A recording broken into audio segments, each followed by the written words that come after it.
Okay, 6.4, part 1. When we have the same base, what do we do with the exponents?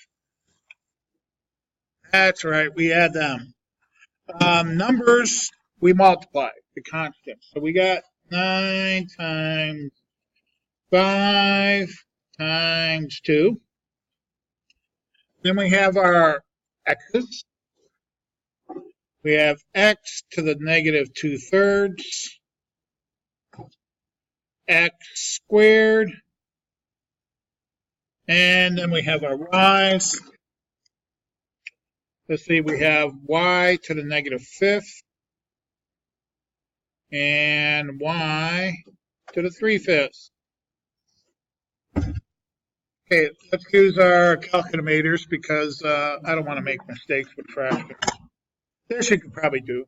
9 times 5 is 45. Twice 45, 90. Okay, x to the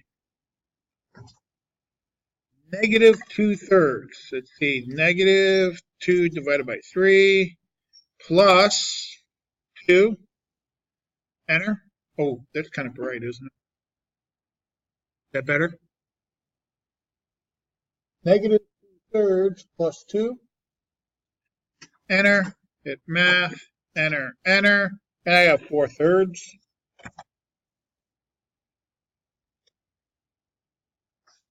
And then the y. See, I have negative 5 plus 3/5. I get negative 4.4, which is math, enter, enter, negative 22/5. Now, on the last quiz that we had of this section, many of you guys stopped at this point. We cannot stop at this point because we have a negative exponent. We have to deal with that. I'm going to put this over 1. Then I'm going to put this y in the bottom of the fraction and make its exponent positive. I'm not sure if I took off for it or not, but please, this quiz, I am going to take off for it. There's my final answer.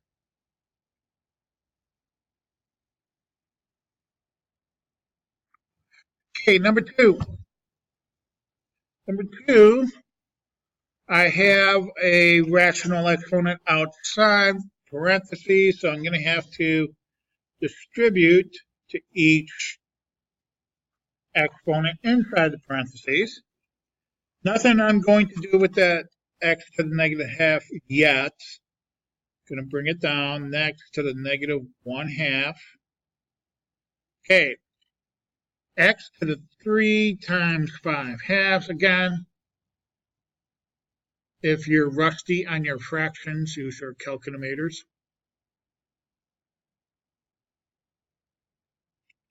This is maybe x to the 15/2. And y to the 0 times 5/2 is going to be y to the 0, which is just anything raised to the 0 power is 1. Okay. You should be able to kind of do this in your head because you have the same denominators here.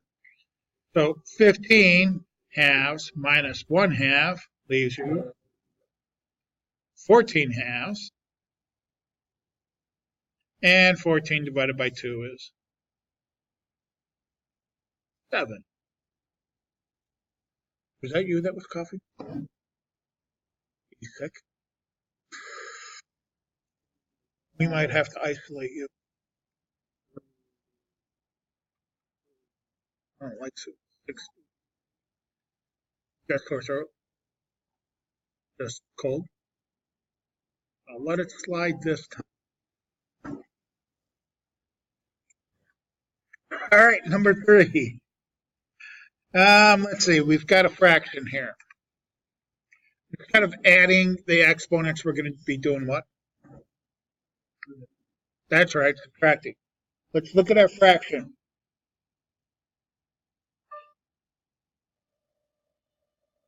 What is 14/28 reduced? 14 is half of 28, right? 1/2. Look at our x's. Okay, we're going to be subtracting the exponents instead of adding. So I have -2 minus, looks like -2/3. Hit enter, math, enter, enter, and I've got -4/3. Now that's my exponent. Where's it going to go, top or bottom? Remember the little shortcut rule I said? Make it positive and put it where the bigger exponent is. Now this is kind of tricky. Okay, here's my number line: 0, -1, -2. So -2 is over here. -2/3 is right about there.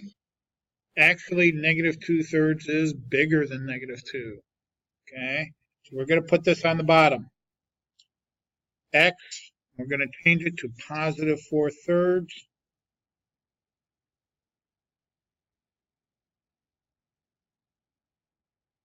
And then I've got the y's to worry about. So I'm going to take 1/2, or 1/4, sorry, 1/4. I'm going to subtract -3/4, and I get 1. And this is easy because positive 1/4 is always going to be bigger than a negative number. So I have y to the first. I can clean this up a little bit, make it look pretty for your Algebra 2 teacher. I have y over 2x to the 4/3.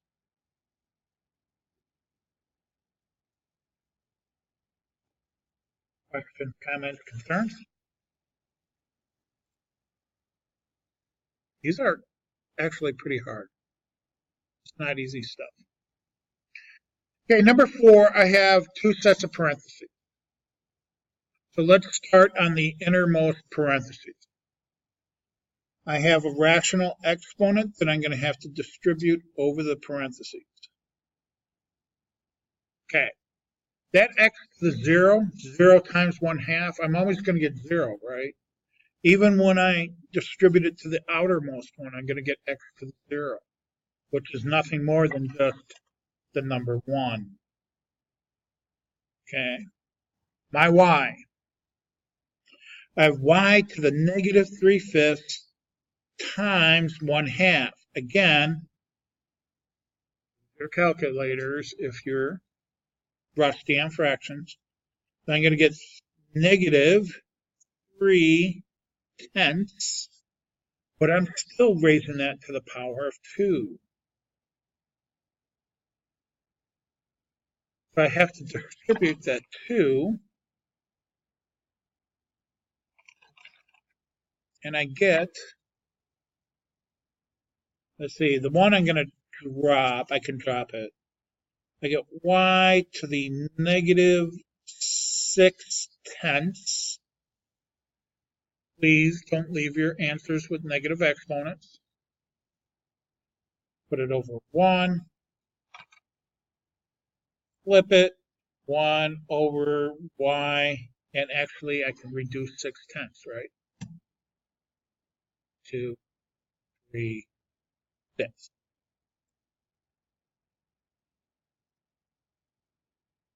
And make it the exponent positive. A lot of stuff going on with those. Really tricky, not easy, a lot of details to them. Yeah. Now, 6.4 part 2, we were going from exponent form, let's see, exponent form to radical form,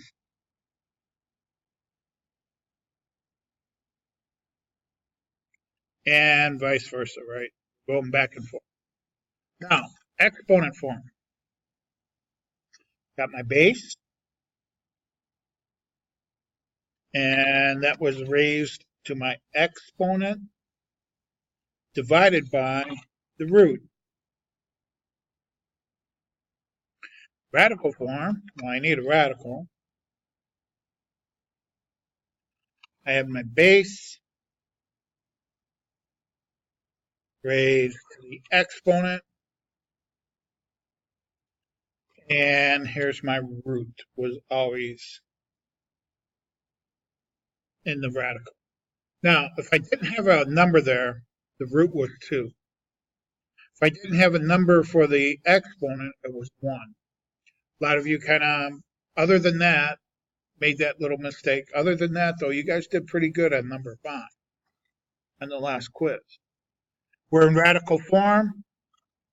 We need to, let's see, the base, x, my exponent for the base was 7 divided by the root here. And be careful, like I said, a lot of you put 1 there. It's actually 2.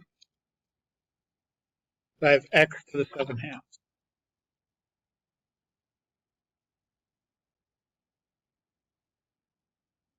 Okay. Now b, well, we need to put, it's in exponent form. We need to put it in radical form, so I need a radical. I have base b, exponent is the numerator, which is 5, and the root, the denominator, which is 3.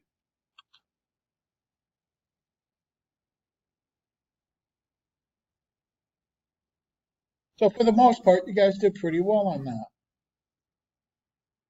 Then we got the problem like number 6. Not so good. Okay? When we're looking at, now remember, this is square root. There's no number there. When we look at your yellow charts, we notice that 32 is not a perfect square. So this is where you have to split things up. Neither is 7 divided by 2 is not perfect. 4 divided by 2 is, 3 divided by 2 is not. So you have to split these up between perfect and imperfect radicals, right? So let's look at 32. What's the largest perfect square that's a factor of 32? And this is where those yellow charts can come in handy. Well, it's 16 times 2. 16 is the largest perfect square that's a factor. 16 times 2 is 32. Now, I can take the square root of 16, which is 4, and I'm left with radical 2. Got to do the same thing with all the variables. X to the 7th does not divide evenly. Let's try x, let's go down one. X to the 6th does divide evenly. So I have x to the 6th square root, and then I have 1x left over. Okay. X to the 6th divided by 2 is x cubed, but I still have that 1x left over. Y. Y to the 4 divided by 2 does divide evenly. 4 divided by 2 is 2. And z cubed does not. However, z squared divides evenly by 2, which leaves me 1z left over. Square root of z squared, 2 divided by 2 is 1. Then I have the square root of z to the first. Now I'm just going to put them all together properly. See, my perfect squared, 4, x cubed, y squared, and everything else goes under the square root. 2, x to the first, z to the first. There's my answer.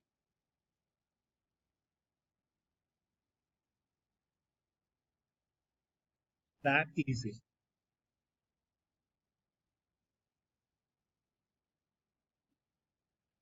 Okay, number 7. If you have your yellow sheet, this isn't that bad. 16 is a perfect fourth root. Okay, the fourth root of 16 is 2. A to the 12th divided by 4 is a cubed. B to the 8 divided by 4, b squared. C to the 4 divided by 4 is just c to the 1, or c. That was a perfect fourth root problem.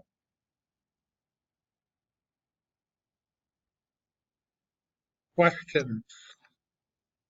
Those two are really hard sections.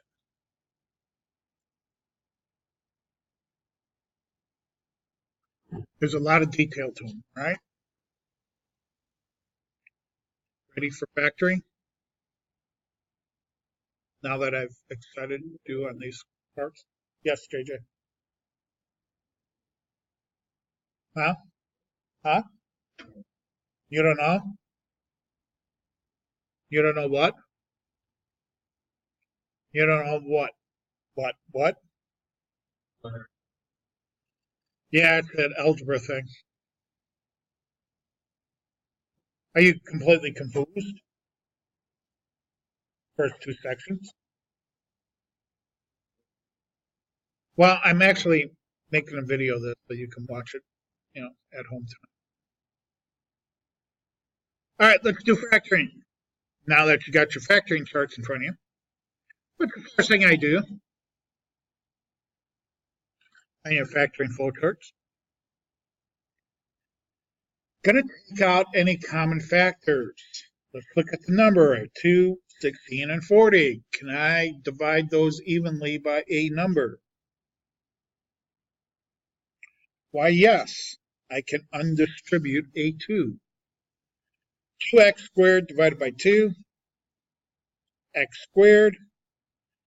16x divided by 2, 8x. 40 divided by 2, 20. Now you should be able to easily factor this trinomial because the a is 1. X times x is the only way to get x squared. This is a negative sign, so I have to multiply a positive times a negative to get a negative. Factors of 20 that add up, or actually they're going to subtract because I have opposites. Factors of 20 that subtract give me 8. Well, I have 1 and 20. 20 minus 1 is 19. That doesn't work. 2 and 10. 10 minus 2 is 8. I need 8, so it's 10 and 2. Now, bigger number has to be negative because I want them to add up to a negative. X plus 2, x minus 10.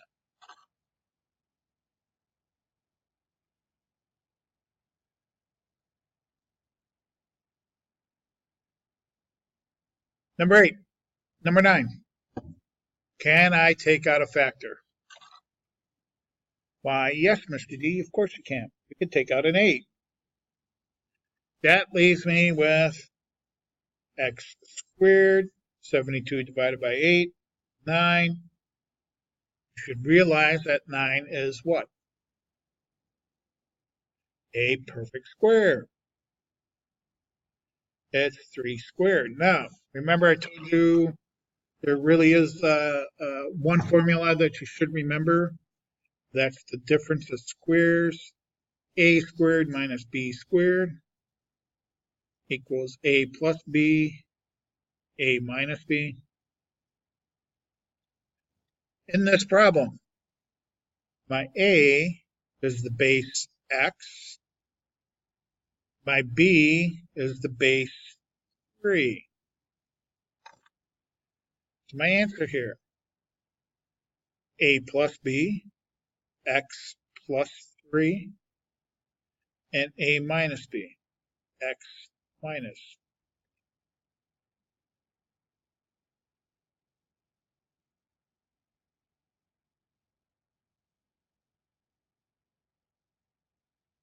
Question number 10. Here my a is 5. Now I could try to do this in my head. It's a little difficult, but I showed you a method. By the way, we don't have a common factor here, right? 26 divided by 5 doesn't work. Showed you a method, slide and divide, right? So let's use it. Step 1, a times c. My a is 5. My c is 5. So I get 25. Step 2, drop the original a, x squared minus 26x, and replace it with our new c, positive 25. This should be somewhat easy to solve. Either use the X box, the diamond method, or do it in your head. Only one way to get x squared, x times x. I have a positive sign here for multiplication, so it's either positive times positive, negative times negative. We're going to use negatives because they have to add up to a negative. Factors of 25 that add up to 26. And this one should be pretty easy. 1 times 25 is 25. They add up to 26. Step 3. Divide by your original a. So the original a was 5. 5. So I get x minus 1/5 times x minus 25/5. Step 4, the last step. If it doesn't divide evenly, slide the 5 in front of the x. 5x minus 1. This one does divide evenly. 25 divided by 5 is 5.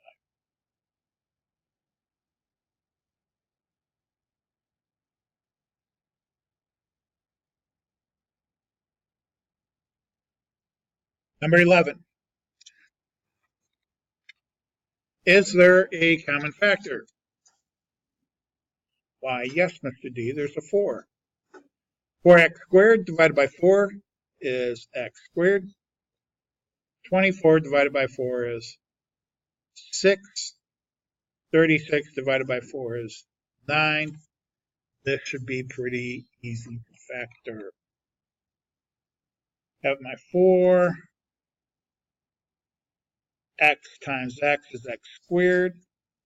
Positive, they add up to positive. They must be positive. Factors of 9 that add up to 3 and 3.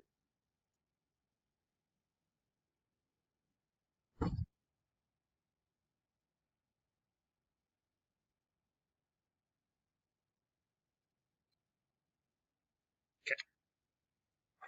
Flip it over. This is 2.1. Determine if it's a function. Anybody remember the definition of a function? For every input, there's exactly one output. What's the easiest way to tell if something's a function?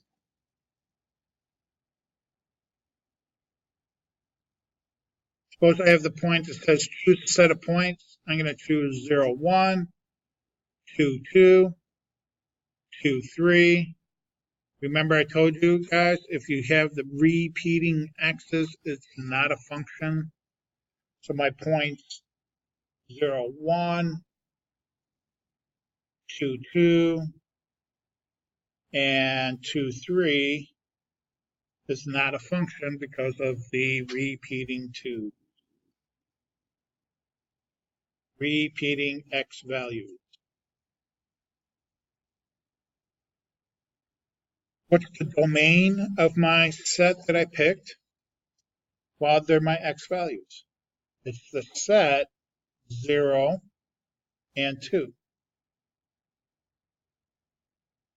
Range, my y values. The set 1, 2, and 3.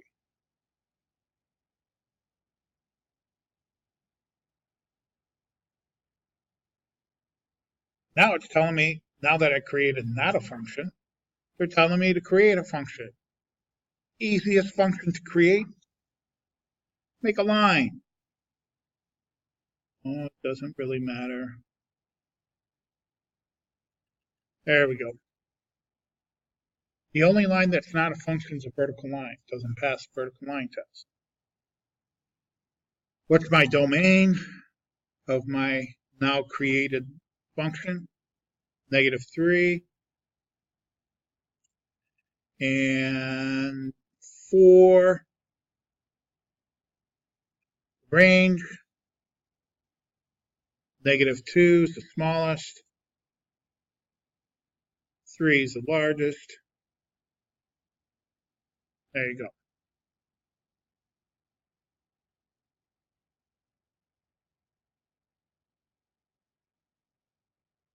And the last section.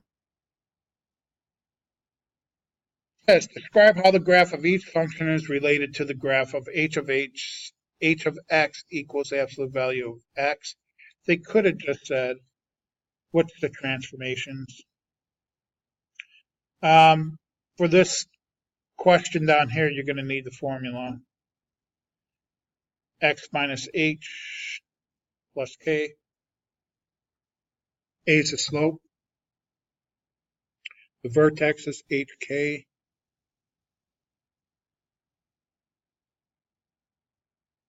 Okay. Transformations here. I'm inside the absolute value bars, so I'm opposite the sign, right? So I'm going to go right 4. Outside, you keep the sign. It's going to go down 2.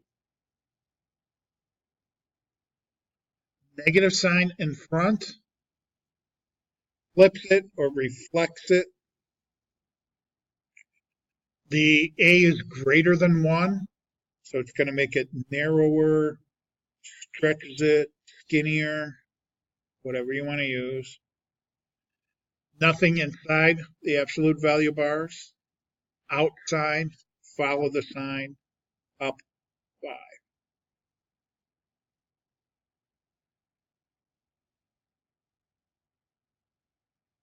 This one they want us to graph. My vertex here is hk, so my h opposite the sign, -2. The k, keep the sign, +6. We're going to need our slope, -1/3. Vertex, -2, 6. They're nice enough to make it go off the chart here. Here's -6. Going to go down 1 to the right 3. Down 1 to the right 3. Down 1 to the left 3. We're only going to get 1 point there.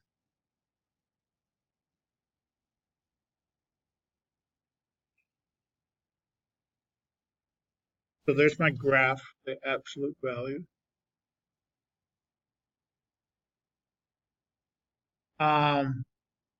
Did I screw this up? A is greater than 1. This is wider.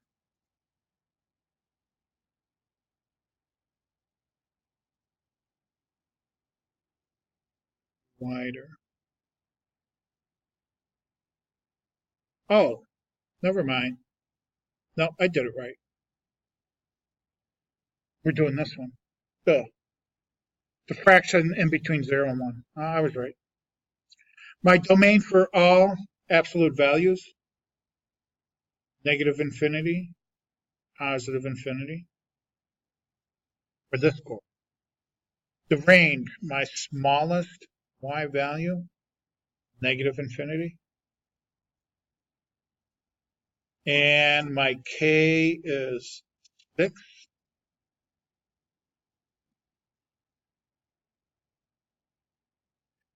(17) Create the equation for each form. My vertex, the negative 1, 2, 3, up 2. My slope, so you're going to pick 2 points. There's 2 points. Go down 1, to the right 3. Substitute those in. Y equals, or the f of x equals my slope, negative 1/3, x minus my h, which is negative 3,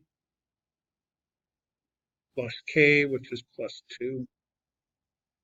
You want to make it look pretty for your Algebra 2 teacher. Negative 1/3 absolute value x plus 3 plus 2.